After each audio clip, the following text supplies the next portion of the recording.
हाँ चलो चलो ध्यान देना। हाँ मोड़ो से डाल वाले हैं, हाँ उन लोग को बोल दो। हाँ बोल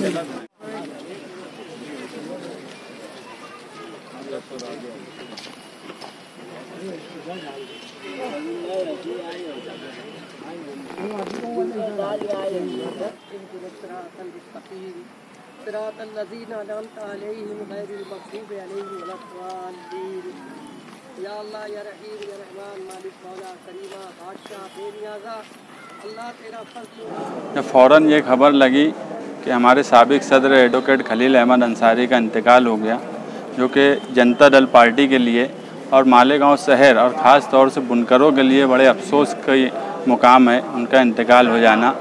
और इंतकाल की जो वजह समझी कि अचानक उनका इंतकाल हुआ, वो खुद भी मेरे इस्तकबाल में आना चाहते थे, इसलिए पार्टी के वर्करों ने जो दूसरे प्रोग्राम बनाए थे उसको पोस्टपोन कर दिया गया कि ये शहर के लिए एक अफसोस की बात है। और हम उनके घर के लोगों के साथ और शहरियान के साथ दुख जाहिर करते हैं कि उनका इंतकाल होना ये पूरे शहर के लिए दुख की घड़ी है।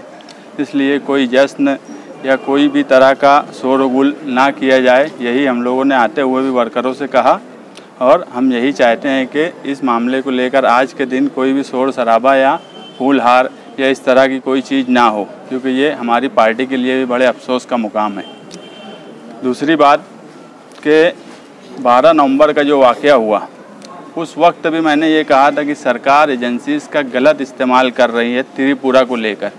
उस बात में तो अब 100% यकीन हो गया कि मालेगांव शहर के साथ जो हुआ कि सरकार एजेंसीज़ का गलत इस्तेमाल कर रही है, वो पुलिस डिपार्टमेंट हो कि दूसरी एजेंसीज़ हो। और जो खेल पूरे मुल्क में खेला जा रहा है कि वो सेंट्रल गवर्नमेंट हो या स्टेट गवर्नमेंट हो, अगर इनके मिनिस्टर जेल जाते हैं तो बोलते हैं कि यार सेंट्रल गवर्नमेंट यानी एजेंसीज़ का गलत इस्तेमाल कर रही हैं, तो मालेगांव शहर के साथ क्या हुआ?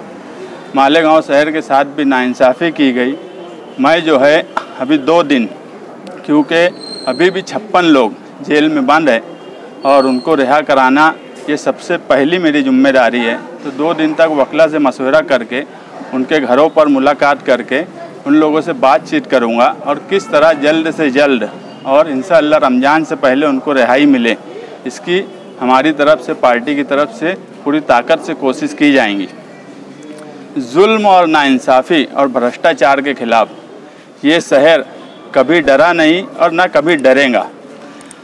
मेरे जेल जाने के बाद लोगों ने पार्टी की सदर जो है शान हिंद, उसको भी कुछ अपोजिशन पार्टी के लोगों ने परेशान करने की कोशिश की, मगर वो ये नहीं जानते थे कि वो निहाल अहमद की लड़की है, वो मालेगांव शहर की बेटी है, वो किसी के बाप से डरने वाली नहीं और ना वो डरी। उसने पार्टी को भी संभाला, उसने शहर की भी नुमाइंदगी की, इस पर मुझे फ़ख्र है। और पार्टी के ज़िम्मेदार लोग, हमारे पार्टी के कारपोरेटर और वर्कर्स, इनका भी मैं बहुत शुक्र अदा करता हूं कि मेरे रहने के बावजूद भी उन्होंने पार्टी को संभाला और शहर में अपनी एक छाप छोड़ी। बात ये है कि ये क्यों हुआ और कैसे हुआ। 2 दिन में इनसे मशवरा करने के बाद एक प्रेस कॉन्फ्रेंस ली जाएंगी पार्टी की तरफ से और गांधी मार्च का ऐलान होगा। और उस गांधी मार्च में जुल्म, नाइंसाफ़ी और भ्रष्टाचार के ख़िलाफ़ जो लोगों ने ये जुल्म किया है और जिनके वजह से ये जुल्म हुआ है, वो सरकार में बड़ी पार्टियां हो कि मालेगांव शहर में लोकल लोग हो, उनका मुँह तोड़ जवाब मालेगांव शहर देगा। मैं इससे पहले भी कहा कि मालेगांव शहर कभी डरा नहीं और ना कभी डरेगा। तो और आज जो है मैं एडवोकेट अब्दुल अजीम खान, फारूक मेमन, खलील अंसारी और उनके साथ जो दूसरे वकला थे, उन सब का शुक्र अदा करता हूं कि उन्होंने जुडिशरी पे हमारा भरोसा और बढ़ा दिया। जुडिशरी सिस्टम पर जो लोग ये समझ रहे थे कि यार जुडिशरी से इंसाफ नहीं मिलेगा, हम पहले वक्त से कहते आए हैं कि जुडिशरी पर ही हमको भरोसा है, कल भी था और आज भी है। और इस मुल्क में हम हमेशा गांधी को माने, हमने कभी हिंसा की बात नहीं की, हमने कभी हिंसा हो ऐसा नहीं कहा। हम हमेशा यही चाहते रहे कि यार अहिंसा के रास्ते पर गांधी चलते थे, वही रास्ता हमने चुना। दूसरा, बाबा साहेब अम्बेडकर को माने कि कानून से हमको इंसाफ मिलेगा।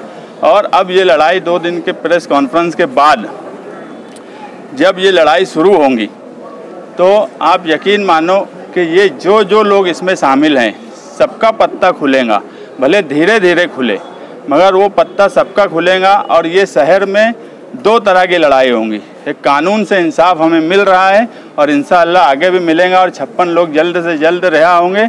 और ये लड़ाई अब अवामी अदालत में जाएंगी और अवामी अदालत में भी जल्द ही जो जुल्म, भ्रष्टाचार, नाइंसाफ़ी कर रहे हैं उनके खिलाफ एक माहौल बनेगा। और मैं बोला गांधी मार्च के बाद ये आंधी की तरह इस शहर से उड़ जाएंगे जिन्होंने ये जुल्म किया है। और ये शहर देखेगा और शहर को इस वक्त इत्तेहाद की ज़रूरत है। कुछ लोग बज़ाहिर कुछ करते हुए दिख रहे हैं मगर वो काम बिगाड़ने की कोशिश कर रहे हैं। इसलिए आज मैं ज़्यादा कुछ बोलना नहीं चाहता कि जो लोग बंद है उन लोगों से मुलाकात भी करना है, वकला से भी मशवरा करना है, मगर मुझे कानून पर पूरा भरोसा है। और आवाम की अदालत में जब हम जाएंगे तो उस पर भी मुझे उतना ही भरोसा है जितना कानून पर भरोसा है। ये दोनों लड़ाई इंशाअल्लाह मालेगांव शहर जीतेगा।